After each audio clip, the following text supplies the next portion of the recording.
Video में हम division of fractions के बारे में बात करेंगे। कैसे हम फ्रैक्शंस का डिवीज़न करते हैं वो आज इस वीडियो में सीखेंगे। तो मैं सबसे पहले आपको किसी होल नंबर का डिवीज़न किसी फ्रैक्शन में करना सिखाता हूँ। ठीक है, पहले हम उसका कंसेप्ट सीखेंगे, उसके बाद एक एग्जांपल कराऊंगा जिससे आपका कंसेप्ट बिल्कुल अच्छे से क्लियर हो जाएगा। तो पहले मैं बताता हूँ आपको किसी एक होल नंबर, जैसे मान लिया कोई भी एक ये होल नंबर है ए, इसका डिवीज़न हमें किससे कराना है, किसी एक फ्रैक्शन से कराना है जिस फ्रैक्शन का नाम है b/c। ओके, अभी मैं आपको पहले ही बता चुका हूँ, अगर कोई भी नंबर लिखा हुआ होता है तो उसके नीचे अगर कुछ नहीं होता तो डिनोमिनेटर में हम उसे 1 लेते हैं, मतलब हम 1 मान लेते हैं कि उसके नीचे 1 है। ठीक है, तो यहाँ पर अगर ए लिखा हुआ है अकेला तो उसके नीचे समझ लीजिए यहाँ पर 1 है। ओके, अब देखिए डिवीज़न कैसे होता है, इतना तो समझ में आ गया होगा। अब बताता हूँ आपको डिवीज़न कैसे होता है। डिवीज़न करने के लिए सिंपली क्या किया जाता है, अगर किसी भी फ्रैक्शन का डिवीज़न करना है तो जो डिवाइड का जो साइन होता है उस साइन को मल्टीप्लाई में चेंज कर देते हैं। ओके, उस साइन को क्या करते हैं, मल्टीप्लाई में चेंज कर देते हैं, और जो फ्रैक्शंस होता है उसको रेसिप्रोकल कर देते हैं, यानी कि उल्टा कर देते हैं।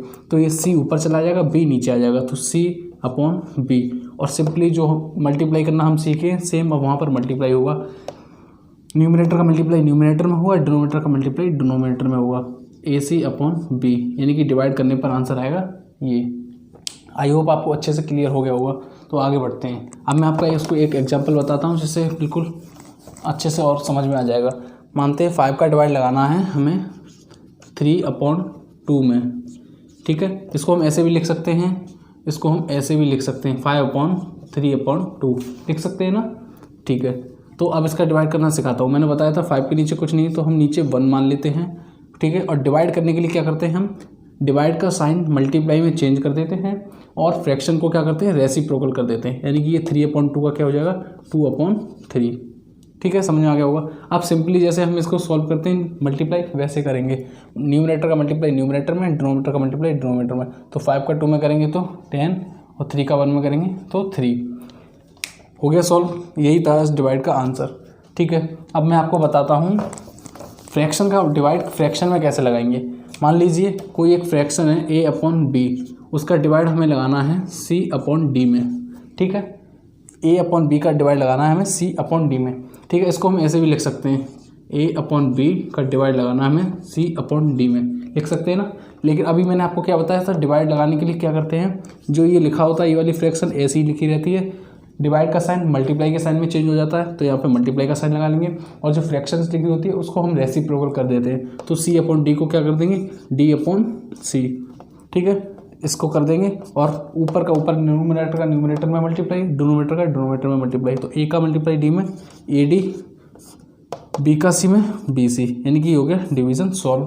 ठीक है, ऐसे ही यहाँ पर देखिए, अगर आपको क्वेश्चन में ऐसे दे रखा हो तो ऐसे भी कर सकते हैं। ऐसे कैसे होगा, a/b तो दे ही रखा है, मैंने बोला था मल्टीप्लाई का साइन लग जाएगा, और ये जो d है वो पहुँच जाएगा ऊपर, और जो ये c लिखा है वो रह जाएगा ऐसा ही।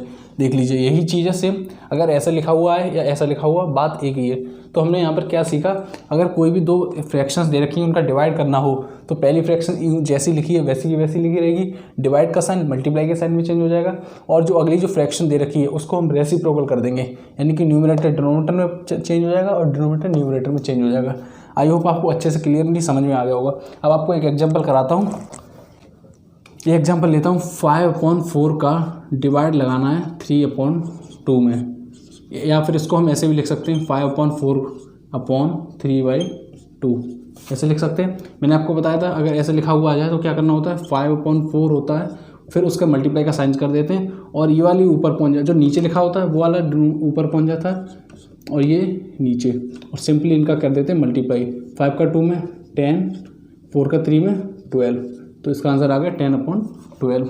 ऐसे सॉल्व किया जाता है। सेम वही चीज़ यहाँ पर है, 5/4 लिखा है, लिख दिया, न्यू साइन चेंज होगा, डिवाइड का साइन मल्टीप्लाई में चेंज हो जाएगा, मल्टीप्लाई का साइन लगा लिया, और ये वाली रेसिप्रोकल हो जाएगी, 2 ऊपर पहुँच जाएगा, 3 नीचे आ जाएगा। कर दीजिए, 5×2 = 10, 4×3 = 12। आई होप अच्छे से आपको क्लियरली समझ में आ गया होगा।